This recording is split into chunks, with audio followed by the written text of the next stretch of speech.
지금 채권 파트를 하고 있는데 채권은 청구권이에요. 청구할 수 있는 권리. 네, 주로 금전을 청구한다고 했는데 처음 배웠던 게 매출 채권이죠. 우리가 주로 매출로 돈을 버니까 영업입니다. 영업. 매출 채권이 가장 많겠죠. 채권 중에 외상 매출금, 바드러움 두 개로 나눠졌고요. 그 다음에 미수금. 이 미수금은 매출 채권이랑 반대 개념이죠. 영업, 비영업 이렇게 되니까. 그래서 이 두 가지가 주를 이루고요. 매출 채권과 미수금. 그리고 단기 대여금, 장기 대여금 이렇게 있는데, 네, 어제 단기 대여금을 마지막으로 했는데요. 네, 단기 대여금이랑 장기 대여금이랑 둘 다 채권이잖아요. 근데 여기서는 단기밖에 안 나옵니다. 이유는 유동자산 하고 있으니까 지금. 그래서 채권의 범위랑 또 유동자산의 범위는 또 별개로 볼 수 있으니까 좀 입체적으로 생각을 할 수 있어야 돼요. 채권은 맞지만 지금은 유동자산인 채권을 배우고 있으니까 단기만 나왔던 거고, 그러면 장기 대여금은 나중에 비유동자산에서 나오겠죠. 근데 미리 생각은 해볼 수 있다 정도. 그 다음에 마지막 파트가 선급금인데, 선급금 얘는 계약금이거든요. 계약금. 그리고 뭐 보면서 반대 계정 과목까지 미리 좀 볼 수가 있는데요. 매출 채권은 반대가 매입 채무가 되겠죠. 우리가 물건을 살 수도 있으니까 사면서 외상을 하는 경우도 있을 거고. 그래서 뭐 반대 계정 과목도 미리 좀 적어보면, 외상 매출금의 반대는 외상 매입금이겠고요. 바드러움은 반대가 지급어음, 미수금은 미지급금이고, 대여금 반대는 차입금입니다.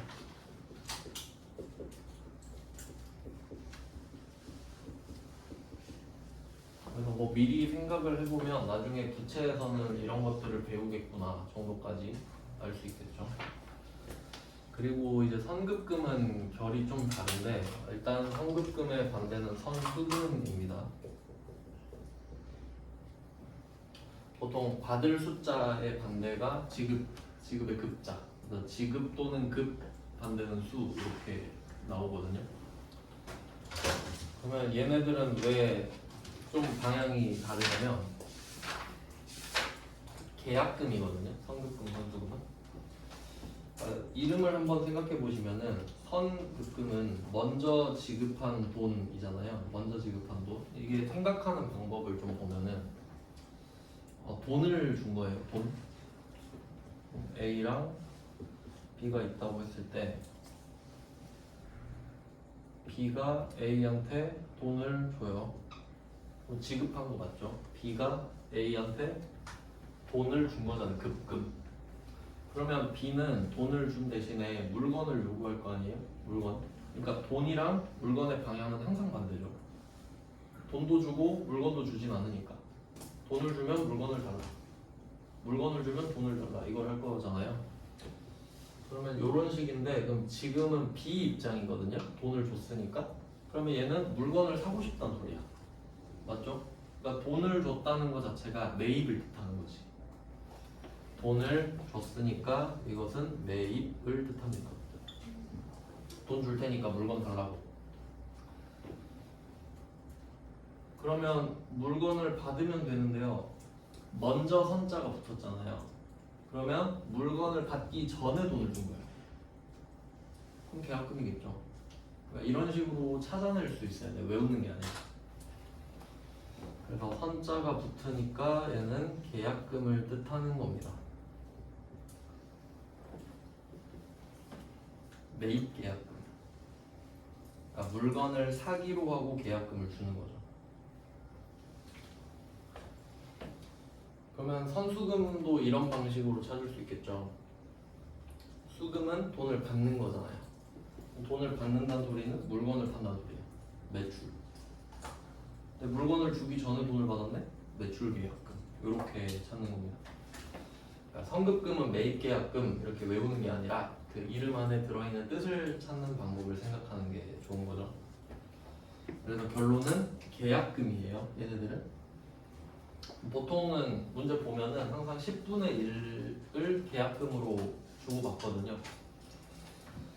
그럼 만약에 B가 1억짜리 물건을 사기로 하고 1,000만 원을 계약금을 줬다 라고 하면 1,000만 원을 미리 줘놓은 거잖아요. 그럼 나중에 9,000만 원을 더 주겠다는 소리거든요.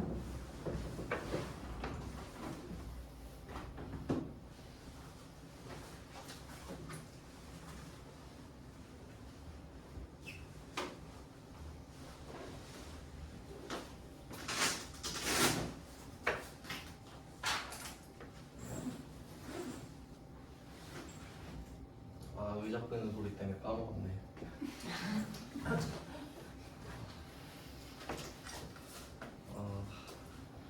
네, 계약금. 근데 계약금 1,000만 원을 줘놓고 나중에 9,000만 원을 더 주는 건데 이게 지금 채권의 범주인데 채권은 청구권이잖아요. 근데 내가 1,000만 원을 주고 바라는 게 있을 거 아니에요.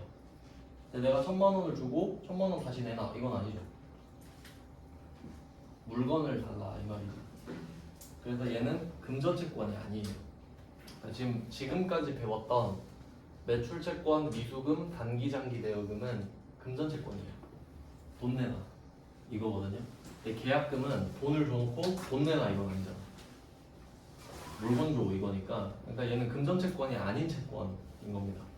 그래서 굳이 나누자면 그래요. 굳이 나누자면 조금 다르죠, 살짝. 그래서 조금 방향이 다른데 이상하다라고 느낄 수 있으니까 이렇게 생각하셔야 됩니다. 그러니까 넓게 보면 채권으로서 맞으니까 금전 채권과 금전 채권이 아닌 채권 정도가 됩니다. 네, 그럼 문제를 한번 풀어볼게요. 26번이랑 27번 둘 다 선급금입니다.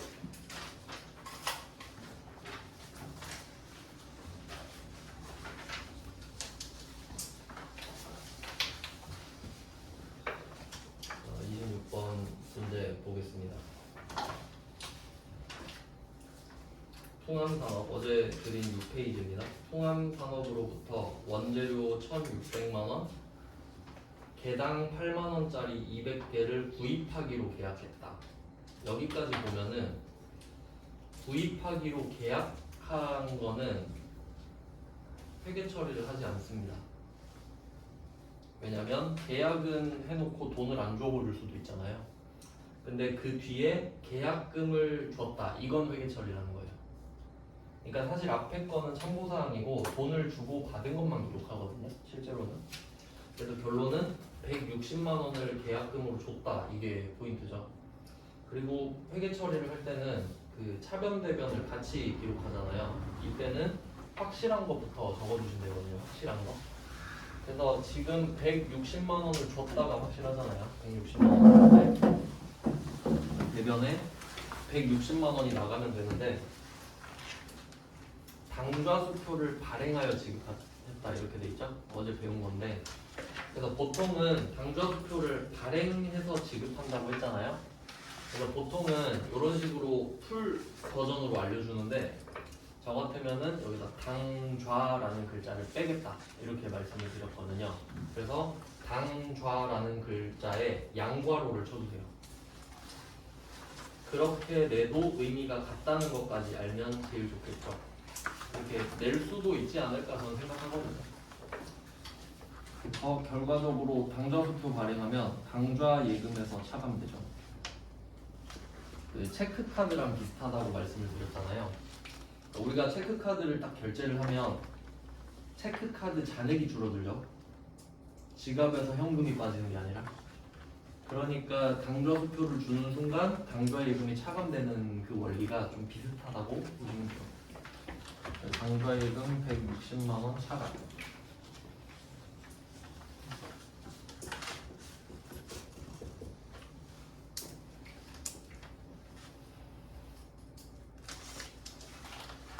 자, 그러면 대변은 확실하고 돈 준 거니까. 그러니까 돈이 나갔는지 들어왔는지가 제일 확실한 거잖아요. 그러면 차변에는 원래는 물건이 들어와야 돼요. 돈 줬으니까 물건 줘. 이거 해야 되죠? 근데 지금 선급금이잖아요. 그러니까 물건을 받을 수는 없거든요. 그래서 그냥 선급금 쓰는 거예요. 그냥 돈만 먼저 줬다고. 그럼 채권이 생긴 거죠. 그럼 물건을 달라고 할 권리가 생겼죠. 계약금 입금했으니까 물건 줘, 제때 줘 이렇게 말할 수 있겠죠. 그래서 이게 선급금인 거예요. 그래서 순서를 이왕이면 돈이 들어오는 거 나가는 거부터 하는 게 더 편해요. 선급금을 먼저 찾으려고 하면 좀 어려울 수 있거든요. 근데 돈을 썼다며. 그럼 나간 거 쓰고 그럼 빈자리가 답이겠죠. 그리고 지금 돈을 받은 게 아니잖아요. 그럼 이걸 쓸데없이 막 외워버리면 이상하게 외우면 여기 선수금 쓰는 경우도 생겨버리거든요. 근데 말이 안 되잖아요. 줬는데 선수금이라고 쓰면.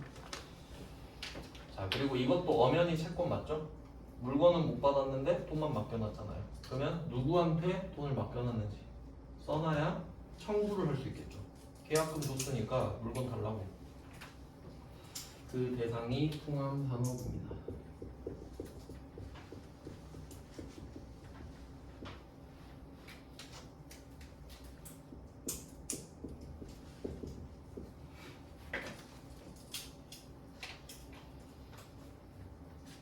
이렇게 해서 계약금을 지급하는 회계 처리를 봤어요.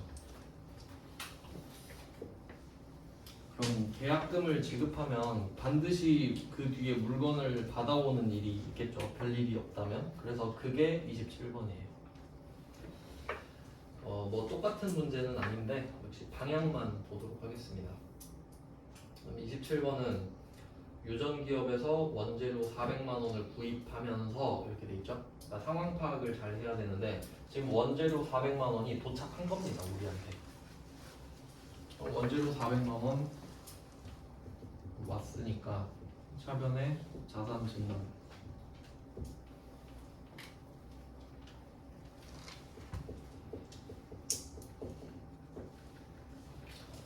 원재료 400만 원이 왔어요. 네, 여기서 계약금이라는 말이 나옵니다. 조합을 잘해야 되는데 원재료는 우리가 사기만 해요. 원재료는 사는 물건입니다. 그럼 여기엔 매입이 숨어있죠. 원재료는 매입. 그리고 계약금이잖아요. 매입, 계약금 이렇게 조합이 되겠죠. 원재료는 매입, 계약금. 그럼 우리가 원재료를 살려고 하는 상황이니까 40만 원은 미리 줘놨던 상황이겠죠. 그러니까 선급금 40만 원이 차변에 있었다는 거잖아요. 그러면 미리 내놨으니까 오늘 그 40만 원은 안 나가도 되죠. 그러니까 360만 원만 나가면 되잖아요. 그러니까 그 선급금이 돈 나가는 걸 막아줘요. 대변으로 빠지면서. 그래서 선급금을 대변으로 빼요. 그러니까 자리만 지금 보시면 되겠죠. 금액과 거래처는 다르지만 여기 있던 게 막아준다. 40만 원을. 자산이 있었는데 감소하면서. 그리고 거래처도 같이 써주겠죠. 여기서는 유전기업입니다.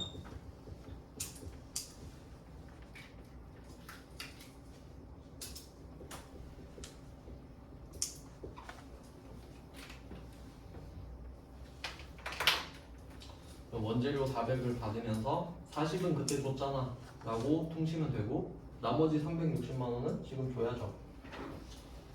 근데 그 나머지가 360인데 약속어음으로 발행 지급했네요. 약속어음을 주는 방법도 두 개 있습니다. 여기서는 발행하여 지급했잖아요. 그럼 내 이름으로 준 거예요. 근데 남한테 받았던 걸 지급할 수도 있죠. 그럼 그때 그게 배서양도잖아요. 그러니까 한 끗 차이가 되는 겁니다. 근데 발행 지급이면 배서양도가 절대 아니에요. 그래서 지금 이 원재료를 사고 있잖아요. 이 문제는 디테일이 또 있는데 원재료를 사잖아요. 그리고 어음을 주고 있죠. 그럼 지급어음인 거예요. 받으러음의 반대가 지급어음이니까.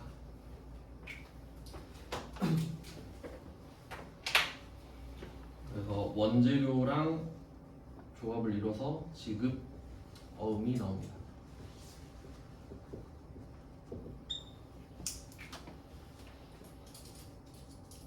그럼 360만 원은 줘야 되는데 어음만 줘놓고 아직 돈을 안 준 거니까 얘는 부채가 되겠네요. 그리고 돈을 안 줬으니까 누구한테 줘야 될지 써야겠네요. 그럼 유전기업한테 준 거죠. 이거 갖고 있으면 나중에 360으로 바꿔줄게. 그럼 이것도 유전기억이에요.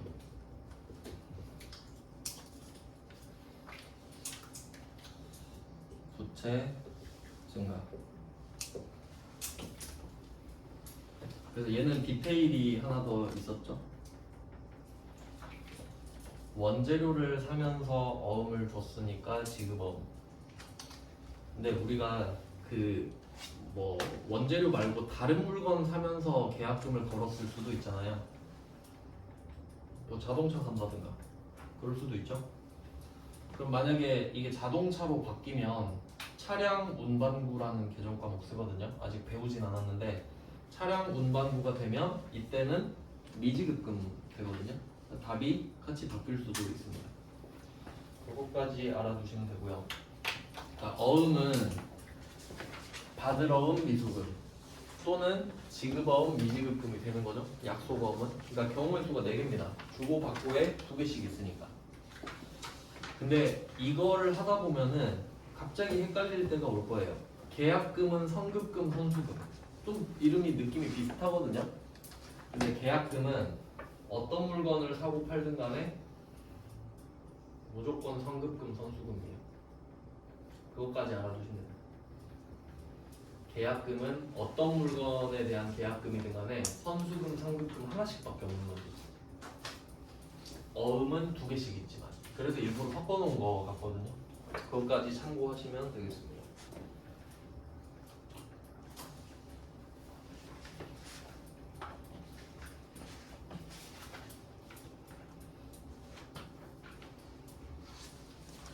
네, 이렇게 하면 선급금까지 다 봤어요. 2개가 세트고요. 그러면 채권을 다 한 겁니다. 채권. 청구권.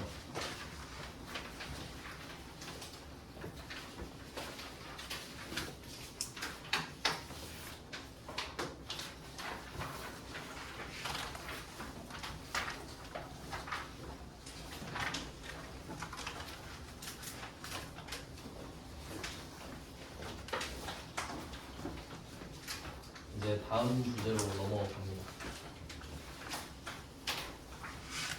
좀 흐름을 잘 읽으셔야 되는데 지금까지 한 거를 다 생각해 보면은 지금 이 채권이 3번째 주제였거든요. 첫 번째로 우리가 현금을 배웠고요. 여기에 수표를 더해서 같이 추가해서 배웠고, 두 번째가 단기 매매 증권 배웠죠. 유가증권 중에. 그러면 이 순서는 현금이 빨리 되는 순서였거든요. 그래서 현금을 먼저 배웠고, 그 다음에 주식, 뭐 채권도 있지만 단기 매매 목적이니까 그 다음이 채권으로 내려온 거예요. 그러니까 얘네들은 보통 몇 개월 단위가 일반적이기 때문에. 그러면 채권까지 봤는데 여기서 채권은 다 원화거든요. 원화, 한국돈. 뭐 보통 한국끼리 거래 많이 하니까. 그래서 이제 다음 주제가 외국 화폐가 되는 거예요. 원화가 나왔으니까 이제 원화가 아닌 돈들도 있을 수 있겠죠. 외화, 수입 수출과 좀 관련이 된 주제입니다. 그래서 7페이지는 외화 채권 채무라고 돼 있는데 원래 순서는 외화 채권이 나올 차례잖아요. 근데 어차피 뭐 채권이나 채무나 외화 쪽이 더 비중이 크기 때문에 채무까지 그냥 같이 넣습니다. 그래서 그 외국 외화 채무는 부채 쪽에는 안 넣었어요. 여기에 몰아놨습니다. 그냥 하는 김에 같이 볼게요. 외화 채권 채무는 좀 패턴이 그 단기 매매 증권이랑 좀 비슷한데 비교를 해볼게요.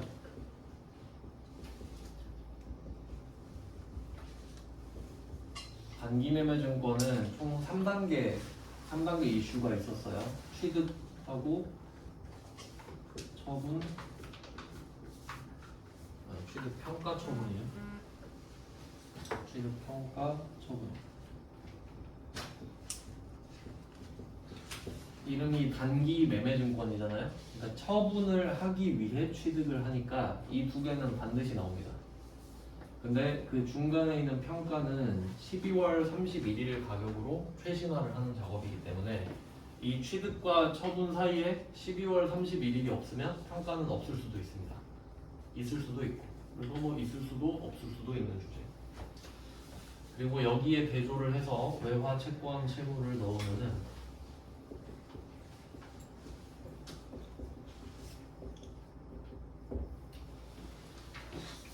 방금 거를 응용해서 볼 수 있는데요. 그러니까 외국 사람한테 돈을 받을 수도 있고 줘야 될 수도 있는데 그때 매출 채권도 있을 수 있겠죠. 외국에다가 매출을 할 수도 있으니까. 그리고 외국에다 돈을 빌려줄 수도 있고. 그래서 보통은 이렇게 두 개 나와요. 매출 채권이랑 대여금 정도. 그게 주로 채권으로 나오고 이제 반대로 가면 부채 쪽, 채무 쪽은 매입 채무랑 차입금 정도가 많이 나오거든요. 그러면 얘도 3단계로 구성이 되는데 외화 채권 채무는 뭐 취득을 한다라기보다는 거래가 시작한다 이렇게 말을 바꿔서 쓸게요. 거래가 시작되는 거예요. 예를 들어 물건을 보내줘요. 그럼 수출이죠. 그리고 돈을 빌려줘요. 이제 그런 것들을 뭉뚱그려서 거래가 시작됐다고 하겠습니다. 거래 시작.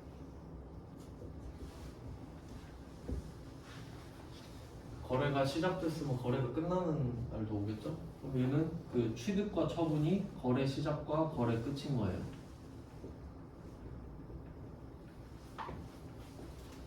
근데 그 거래 시작과 거래 끝 사이에 12월 31일이 낄 수도 있잖아요. 그럼 얘도 평가가 있어요. 평가. 근데 여기서는 이 평가를 지금 주제가 외화니까 외화 환산이라고 해요. 외화 환산. 바꿔서 계산한다. 그러니까 외국 화폐니까 환율대로 계산을 해서 원화로 만들어 놓는 작업을 말해요. 그러니까 주식이랑 좀 비슷해요.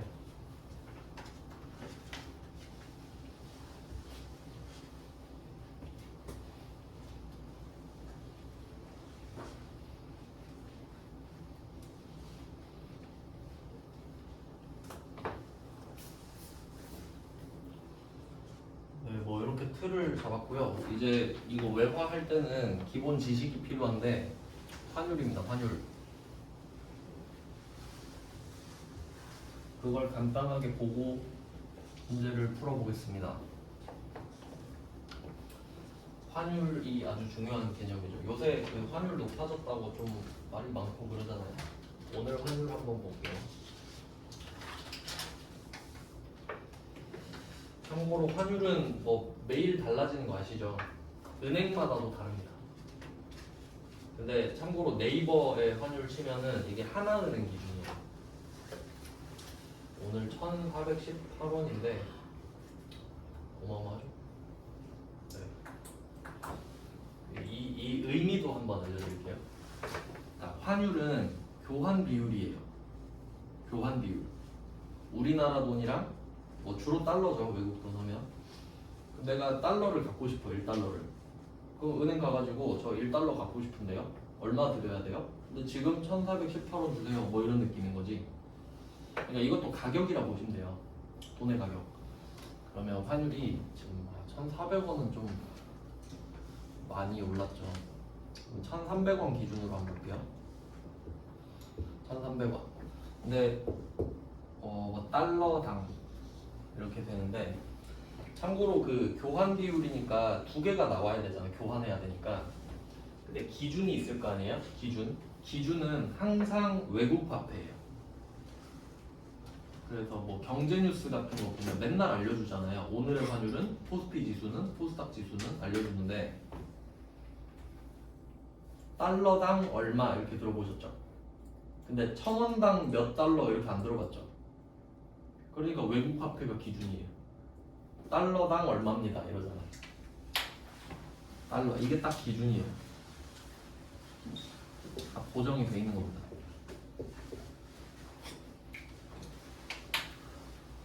그러면 지금 환율은 달러의 가격이라고 생각하시면 돼요. 달러의 가격. 근데 1,300원이었다가 1,400원으로 오른 거죠.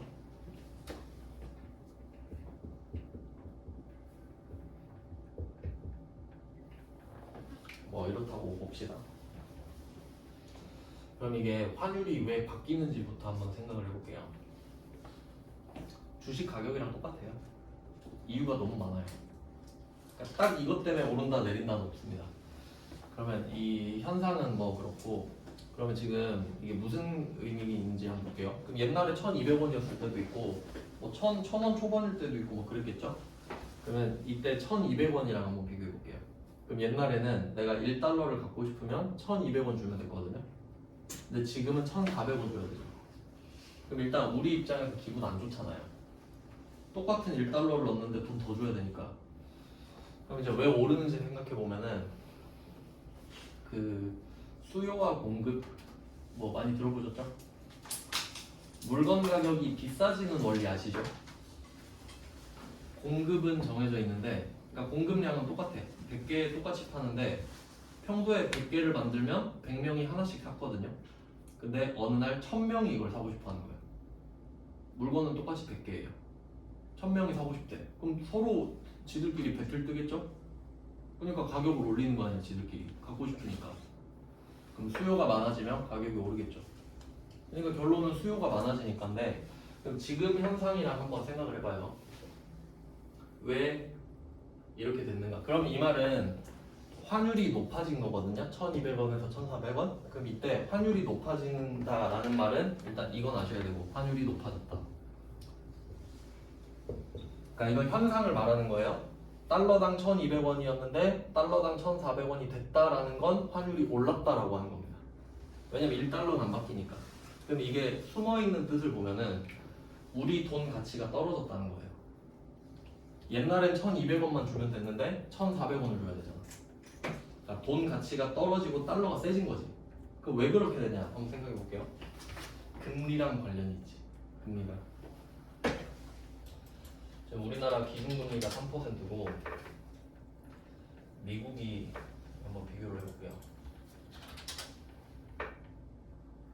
미국이 지금 3.25예요.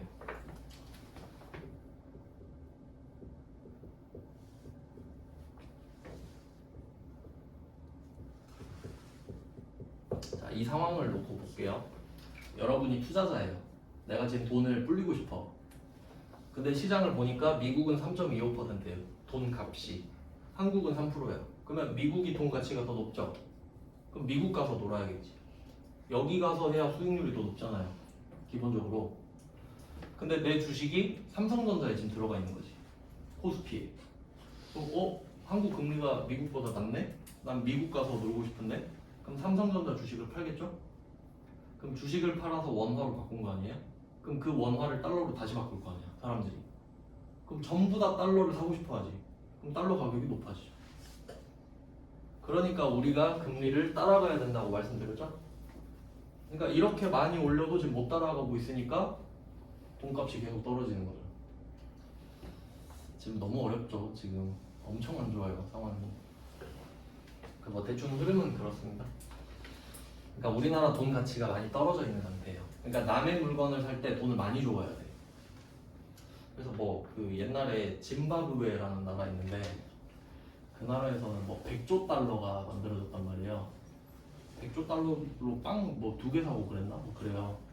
공이 막 14개 이런데 그걸로 빵 하나밖에 못 산다. 돈 가치가 너무 없으니까. 뭐 그런 극단적인 예시는 그렇죠. 그래서 환율이 높아진다는 거는 우리나라 돈의 가치가 떨어진다. 뭐 이 정도까지는 알고 계시면 뭐 좋겠죠. 상식이니까. 뭐 이렇게 되는데, 그럼 또 여기서 두 가지 방향이 있단 말이죠. 채권 방향이 있고 채무 방향이 있는데, 실제로 우리나라에 있는 기업들을 한번 생각해 보면은 그 주로 반도체 회사들은 수출을 많이 하죠. 뭐 삼성전자나 SK 하이닉스 이런데, LG전자 이런 데들은 주로 수출을 하잖아요. 수출 기업.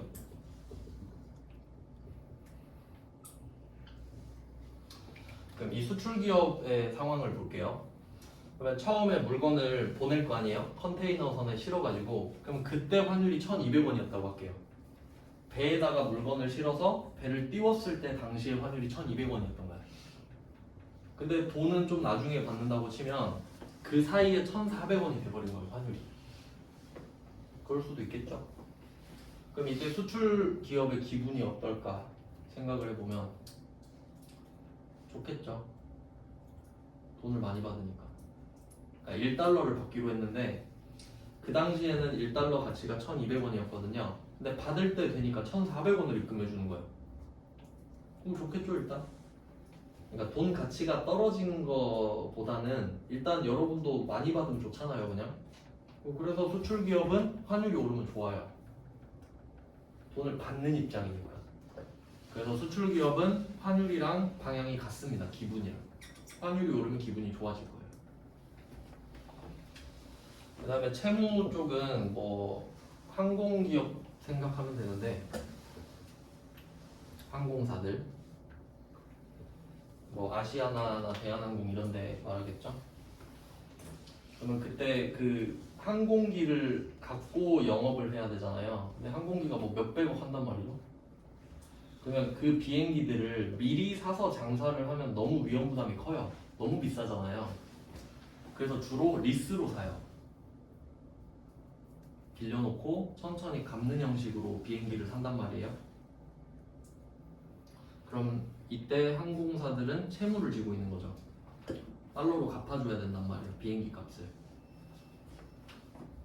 그럼 이 사람들은 갚을 때는 1,200원으로 갚는다고 했는데 환율이 올라버렸어. 그럼 1,400원으로 갚아야 되거든요. 그럼 기분이 안 좋겠죠. 환율 오르면. 자, 이 정도를 이해하고 계셔야 됩니다. 방향, 상관관계. 그리고 이게 주식이랑 좀 비교를 하면 좀 나을 것 같은데, 그 주식 단기 매매 증권 할 때 배웠었는데, 주식은 항상 수량과 단가가 있습니다. 수량과 단가. 얼마짜리를 몇 개를 샀다. 이런 패턴이죠. 근데 이 환율을 좀 많이 어려워하거든요. 환율이 좀 어려운 주제라서. 그러면 환율도 두 개가 나와요. 이 환율이죠. 1200, 1300, 1400. 근데 이 환율에다가 뭐 거래 단위가 100달러 이럴 수 있죠. 그럼 1200원 환율일 때 100달러를 팔았다 이런 식으로 가잖아요. 근데 이때 100달러는 절대 안 변해요. 100달러라는 건 바뀌지 않지. 그럼 그게 수량 쪽에 해당이 돼요. 수량 쪽에. 100달러 하면 100개 이 정도로 해석을 하고, 근데 그 당시에 환율이 1200원이었잖아요. 이게 단가라고 생각을 하는 거지. 정확히는 달러당 1200원이겠죠. 그럼 100달러는 안 바뀐다 했죠? 근데 환율은 바뀌잖아. 근데 주식도 똑같지 않나요? 그러니까 1200원짜리 주식을 100개 샀다 이런 식으로 접목을 시키면 그나마 나아요. 그나마. 그래서 좀 비슷할 수도 있겠다 생각하시면 되겠고, 그러면 문제를 좀 풀어볼게요. 3단계가 있어요. 거래 시작, 그다음에 평가, 거래 끝. 그러면 일단은 28번 문제를 좀 볼게요. 28번 문제.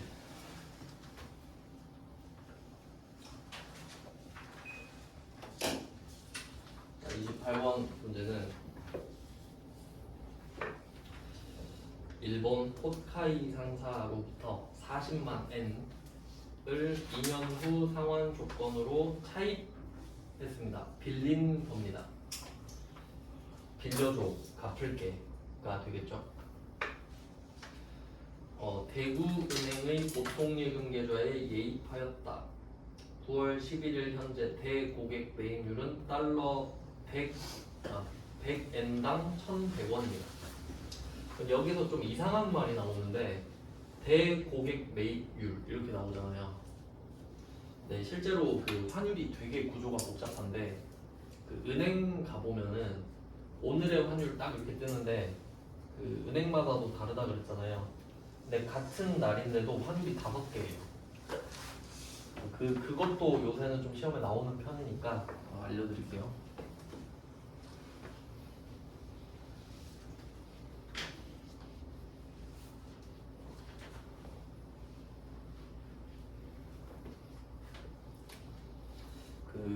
이 달러로 생각을 했을 때 달러를 물건이라고 생각하는 게 좀 편해요. 비교할 때 금으로 하면 되거든요. 그러니까 금 시세 같은 거 찾아보면은 금 시세 딱 검색하잖아요. 금도 시세 5개 있어요. 같은 날입니다.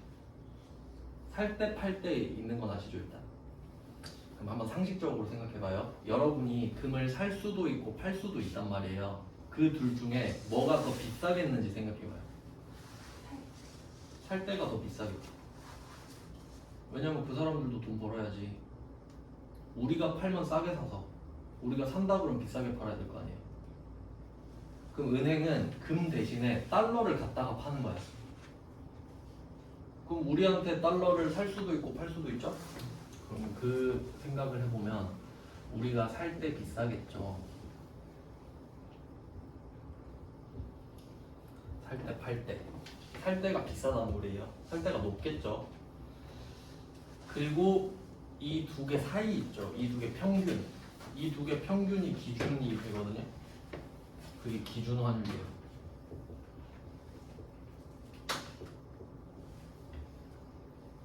이 개념을 알아야 돼요. 이걸로 장난치면 속수무책이거든요.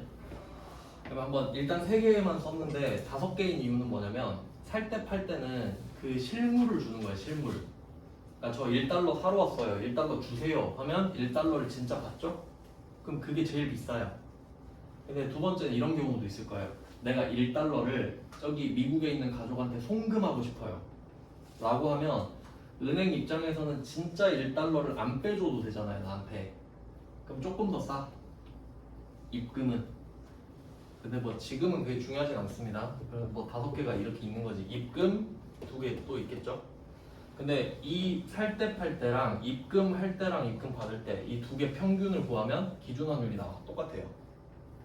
둘이 평균 구하는 거예요. 중간값이라 봐도 되고 어차피 평균이랑 중간값이랑 같죠. 지금은 2개니까.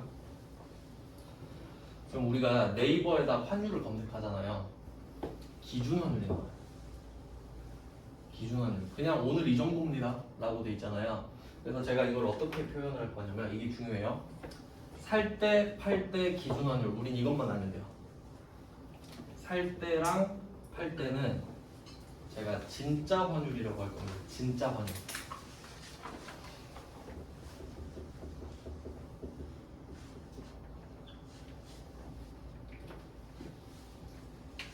왜냐하면 진짜 이 환율을 쓰잖아요. 살 때 쓰고 팔 때 쓰죠. 근데 그거에 비해서 이 기준 환율의 개념을 생각해봐요. 기준 환율은 실제로 쓰는 환율이 아니에요. 이 둘의 평균이라며. 그러니까 오늘 환율이 궁금해요. 그냥 나는 달러를 살 생각도 없고 팔 생각도 없는데 그냥 오늘 달러 얼마지?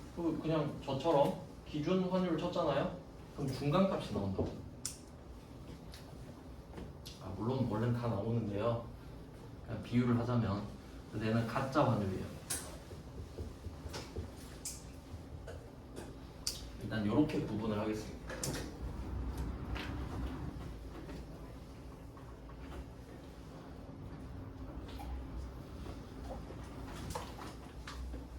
자, 이렇게 정리를 했어요. 살 때 팔 때는 진짜.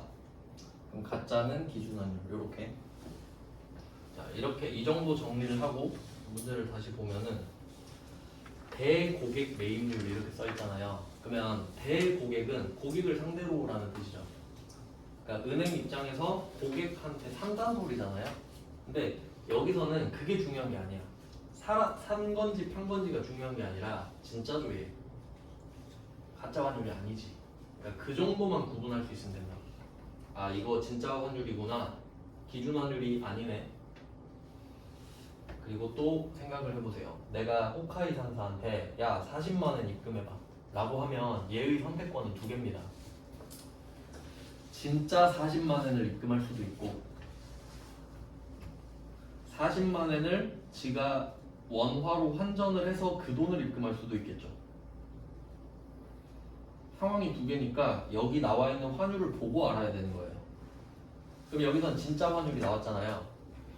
그럼 진짜 환전을 했다고 보면 되겠습니다. 그러니까 이게 조금 복잡할 수 있는데 만약에 호카이 상사가 진짜 40만 원을 입금했을 수도 있잖아요. 그냥 일본 엔화로. 그럼 우리 입장에서는 40만 엔을 받은 거잖아요. 근데 우리는 회계 처리할 때 원화로 써야 되거든요. 그러니까 40만 엔이 입금이 됐다고 40만 이렇게 쓰면은 40만 원인 줄 알아요. 그러니까 실제로는 40만 엔을 갖고 있지만 오늘의 환율을 검색해서 그 40만 엔의 환율을 곱한 금액을 원화로 써야 된다는 소리지. 근데 그러려면 기준 환율을 알려줘야 돼요.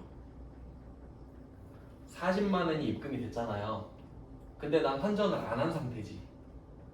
그럼 그냥 이거 오늘로 하면 얼마지? 하고 오늘 환율을 검색해 볼 거 아니에요. 그럼 가짜 환율이 나오겠죠. 그럼 그걸 곱해서 그냥 임시로 써놓겠지. 40만 엔을 갖고 있지만 이거의 가치를 원화로 써놓는다는 소리예요. 그럴 땐 기준 환율이 나오겠잖아요. 근데 지금은 기준 환율이 아니라 진짜 환율이죠. 그럼 이게 내가 40만 엔을 받았지만 원화로 환전을 했단 소리잖아. 네, 그 정도 스토리까지 알아야 된다는 거예요. 원래는. 그러니까 지금은 대고객 매입률은 100엔당 1,100원이다 이렇게 써 있잖아요. 근데 저 같으면 두 개 알려줄 거예요. 대고객 매입률은 100엔당 1,100원이고 기준 환율은 100엔당 1,050원이다 이런 식으로. 그럼 고르라는 소리죠. 그럼 문제가 어려워지는 거예요. 지금 환율이 하나밖에 없잖아요. 그럼 하나밖에 없으면 알든 모르든 얘를 쓰겠지. 틀릴 수 없는 문제잖아요. 근데 한 개 추가하면 바로 틀린다는 소리예요. 제대로 안 돼 있으면. 그래서 실제로도 중요하지 않겠습니까? 계산할 때.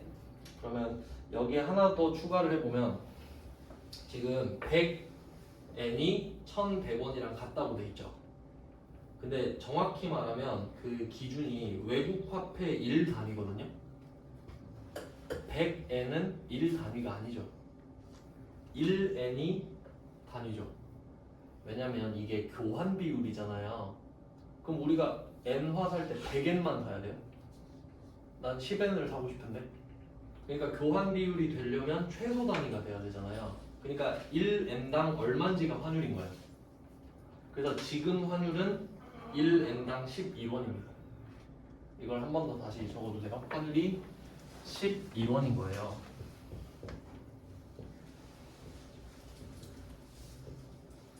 (1엔당) 11원 이렇게 환율이죠 지금.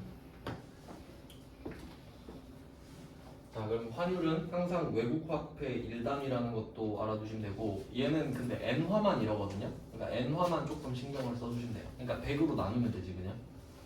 그러면 이때 환율은 11이고 40만 엔이죠. 그럼 우리는 원화로 440만 원을 환전을 했겠네. 그래서 우리 통장에 440만 원이 입금이 된 겁니다. 그러니까 왜 엔화 40만 엔이 있는 게 아니라 진짜 원화 440만 엔이 된 거지, 환전을 했으니까. 그러면 이때 회계 처리는 차변에 지금 보통 예금에 들어왔다고 했죠. 보통 예금.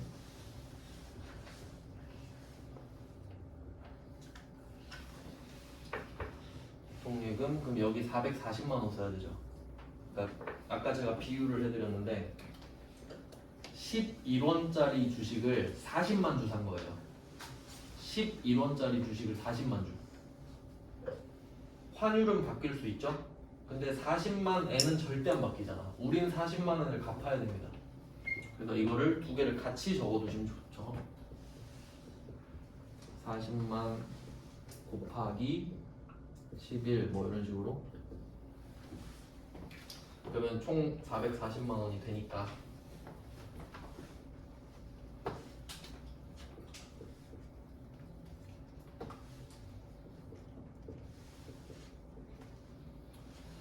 네, 이렇게 하고, 그러면 이 내용이 뭐냐? 이 돈은 빌린 돈이죠. 여기서는 그냥 장기 차입금이라고 말을 해줘서 대변에 똑같이 장기 차입금 쓰면 되겠습니다. 440만 원. 뭐 따로 금액은 안 써도 되죠. 그리고 빌린 돈이니까 거래처도 써야 돼요.